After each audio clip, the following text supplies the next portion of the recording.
Esse homem invadiu o monumento do Cristo Redentor ontem de manhã e a partir da mão direita do Cristo ele fez um salto de paraquedas, o que é considerado uma ação ilegal. E no Rio de Janeiro, 2 homens invadiram o Cristo Redentor para saltar de paraquedas. Um homem que invadiu o Cristo Redentor e saltou de paraquedas da mão do monumento.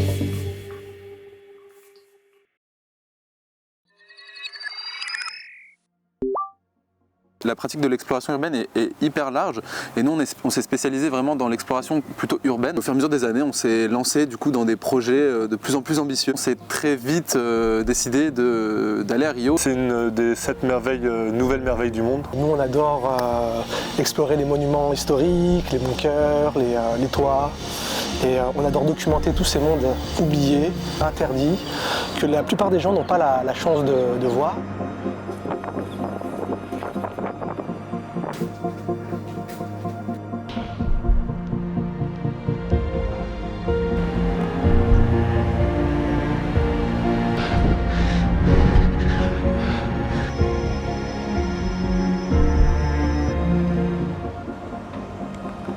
Depuis, on ne s'est pas lâché, on a exploré des centaines et des centaines de lieux et on a lié une amitié très très forte. Et voilà, j'ai donc embarqué dans cette aventure avec Guillaume et Nicolas, Marie. Et dans notre viseur, on avait le Christ Rédempteur qui avait déjà été sauté il y a quelques années, enfin il y a une dizaine d'années même par Félix Baumgartner. C'est un athlète Red Bull qui est décédé il y a quelques mois malheureusement et du coup justement nous à travers ce projet-là c'est un peu un moyen de lui rendre hommage. Je zit hier herum auf dem Christus mit in Rio de Janeiro in Brasilien. Unten stehen die Securities und machen einen riesen Trabel. Aber wir werden trotzdem springen, weil da jetzt runterklettern ist mit viel Action und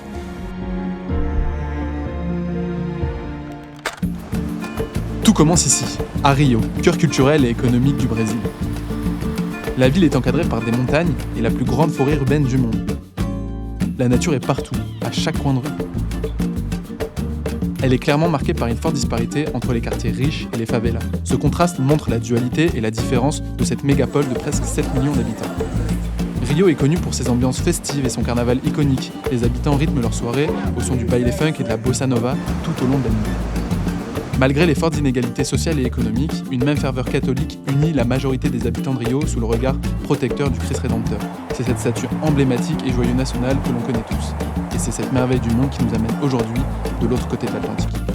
Sauter le Christ de Rio, c'est un peu le summum d'une quête spirituelle pour nous, ce vers quoi on tend depuis des années d'exploration. On arrive à l'apogée, au paroxysme de ce que peut offrir l'exploration urbaine.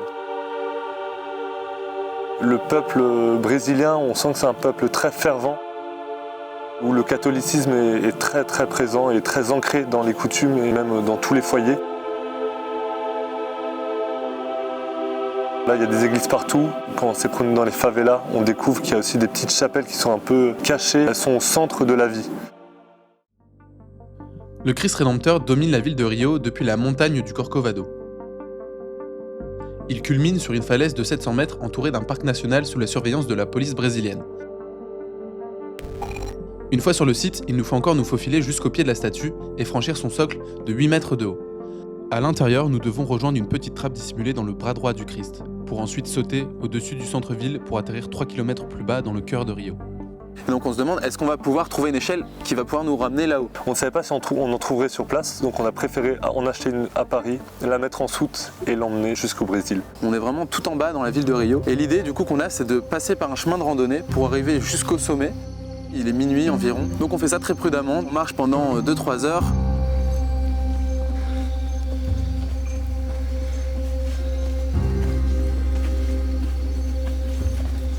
Le temps est magnifique, le ciel est noir mais on a la pleine lune qui nous illumine, on est accueillis par une nuée de lucioles. On a l'esprit qui est calme, on est apaisé, c'est une rando de nuit comme on l'a déjà fait plein de fois. C'est un moment magique. Entre les branchages, on commence à distinguer la statue du Christ illuminée. Il fait encore nuit à ce moment-là, il doit être à peu près 4 heures du matin. Et on se décide de se donner une petite pause de 1 petite heure pour dormir, vu qu'on avait un petit peu d'avance. Moi j'attends juste leur go pour décoller le drone. J'allume mon drone, j'essaie de choper mes satellites et j'attends. Donc là on doit en gros contourner toute la partie qui est visitable pour évidemment éviter de passer par les caméras, et on se retrouve en fait dans un amas d'arbres, de déchets. En fait on se retrouve dans un chemin qui est quasiment impraticable. J'attends 10 minutes, j'attends 20 minutes. On a l'impression de faire un bruit monstre, on a l'impression d'être lent. J'attends 30 minutes, j'ai pas de nouvelles. On met nos pieds dans les sacs poubelles qui s'éventrent, les déchets nous tombent dessus. Là on se dit mais c'est pas possible, on va jamais y arriver. Les premières lueurs sont déjà bien présentes et le soleil ne va pas tarder à se lever. Avec Nicolas, on se regarde dans les yeux, on se dit il faut y aller. On enfile nos cagoules, on allume nos caméras et là c'est parti. T'es prêt? Au début on fait tranquille pendant qu'il n'y a pas de caméra, tranquille.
Je sais pas si c'était des workers, en vrai, dans ce que j'ai vu en 2 spies, j'avais l'impression que c'était des gens avec un képi. On fait quoi, on retente?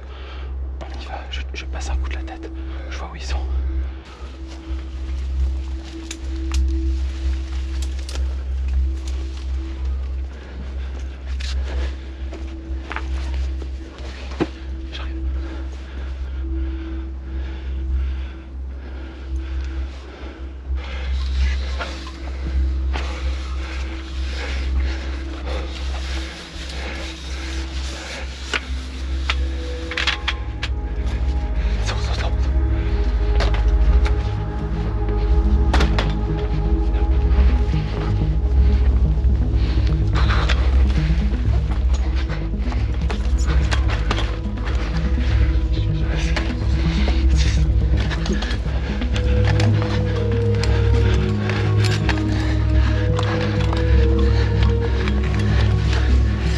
Malgré les quelques personnes autour de nous qui sont un peu dans l'incompréhension, ils ne savent pas si on est là de manière légale, si on est en train de faire quelque chose d'illégal. Je pense que c'est un peu flou des deux côtés, nous on essaie juste d'aller très très vite. Ok là frérot, tu me la tiens bien. Bien sûr. C'est bon, vas-y, attends. Ok c'est bon. Attends. Là t'as le câble. Prends le câble là. Parfait.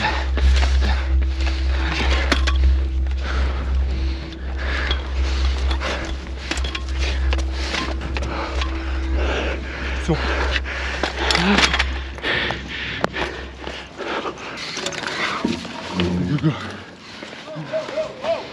Good. Allez, go.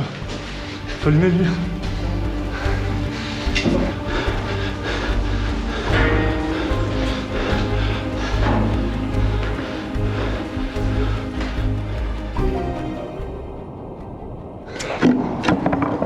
Ok, c'est le bon côté.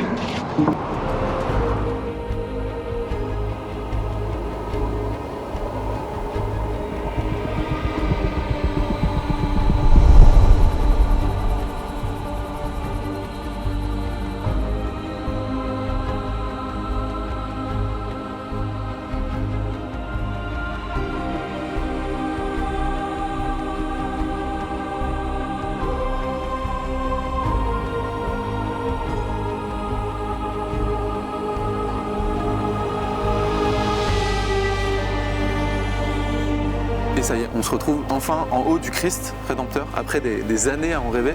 On voit tout Rio, on voit la baie, on voit les montagnes. C'était vraiment complètement dingue. Vas-y, je te tiens.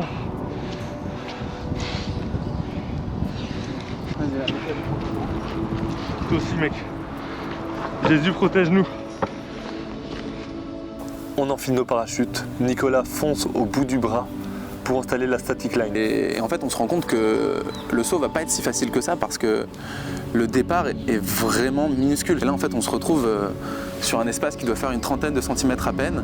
Tout se chamboule dans notre tête, c'est beaucoup de stress et il faut savoir souffler. Me remballer un petit peu de rabat, ok? Ouais, c'est bon. C'est bon. On réalise enfin ce rêve qu'on chérit depuis des années. C'était une sorte de performance où il fallait dépasser nos limites. Je vais me jeter en premier. T'es prêt? 3, 2, 1, go!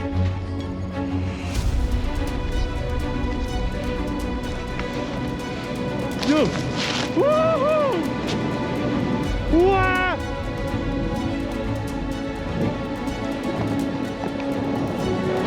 Wouhou!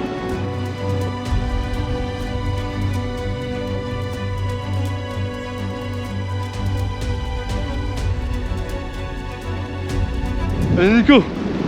Et là c'est à mon tour, je suis tout seul, c'est dur, mais il faut y aller. 3, 2, 1, base!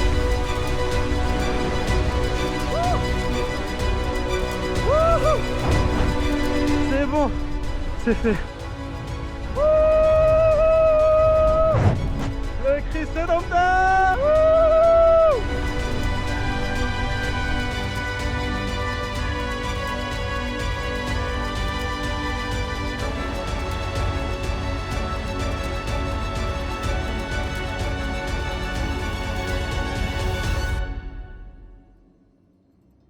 La mission qui s'était si bien passée, on se retrouve avec un sacré problème. Comment quitter le Brésil sans avoir de problème, sans être interpellé au niveau de l'aéroport?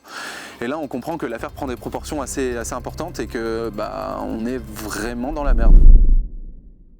Donc là, quelques jours après le saut, nous tout se passe bien, la police n'a pas plus d'informations et en regardant les réseaux sociaux, en scrollant un petit peu pour être au courant des dernières nouvelles, voilà, est-ce que l'enquête avance? Et c'est là que je me rends compte qu'il y a une des vidéos que j'ai postées sur mon compte privé, qui est normalement réservée à ma famille et à mes amis très proches, qui a leaké et qui s'est retrouvée littéralement dans la main de la presse. Je me rends compte que ma vidéo elle est partout, je suis démasqué. On a passé une journée avec un guide et à la fin de cette journée on a le guide qui appelle Nico pour lui dire qu'il a été contacté par la police pour avoir des informations, qu'ils savent qu'il était avec lui pendant la journée, etc. Et donc là on commence à se dire qu'en fait ils sont vraiment en train d'essayer de le retrouver et qu'il va falloir mettre des choses en place pour que Nico il se fasse pas interpeller avant qu'on parte du Brésil, quoi. On se dit que Nico, il est quand même très reconnaissable, surtout qu'il y a toutes les images de lui aux infos, sur les réseaux, etc. Donc il n'y a pas 40 000 roues aux cheveux longs et barbus au Brésil. Donc là on se dit qu'il faut lui couper les cheveux, donc on se met avec Nico à chercher un coiffeur. Donc on trouve un barbeur et vraiment on débarque chez le mec.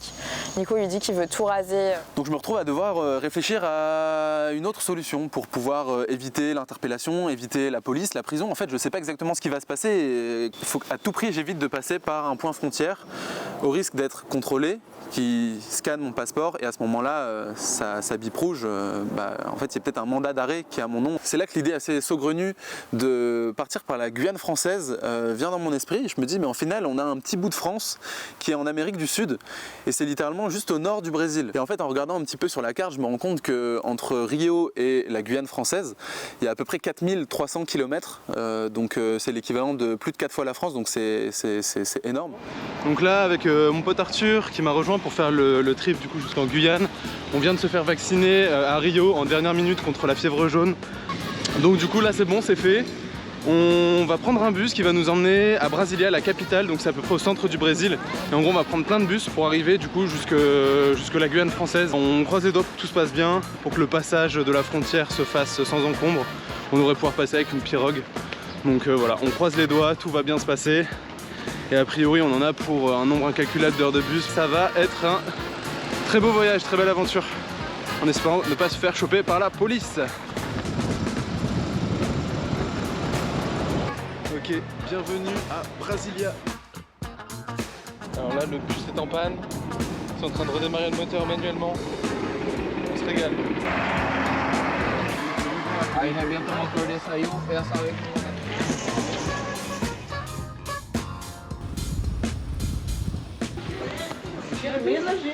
Ce saut aura au final engendré des gros imprévus. Des trucs que j'aurais jamais imaginé, devoir me ramener ici, prendre le bateau et tout. De base, je devais rester seulement 10 jours au Brésil. Au final, je serais resté plus du double. Mais au final, ce sera une belle aventure à raconter quand on sera rentré à la maison, quand on retrouvera les copains, la famille. Au final, ce sera que des trucs trop marrants à raconter. Mais c'est vrai que sur le moment, c'est un peu dur quoi, de se taper des 30 heures, 40 heures de bus, de bateau, puis réenchaîner sur un autre bus. Au final, c'est des trajets presque interminables, mais quand on se retrouve dans des endroits comme ça, un peu à l'autre bout du monde, je sais pas, au milieu de rien, entre la forêt amazonienne, un fleuve et... Enfin, je sais pas, en vrai, c'est magnifique quand même. Donc, on remercie la vie pour ces imprévus, mais qui sont quand même des belles aventures et des belles histoires. Donc, ça y est, on est parti.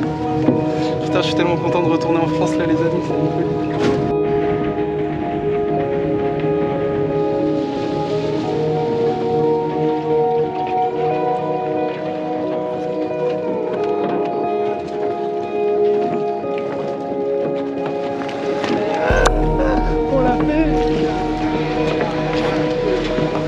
C'est bon, on est en France! Putain, après genre une semaine, des centaines d'heures de bus, on est en France!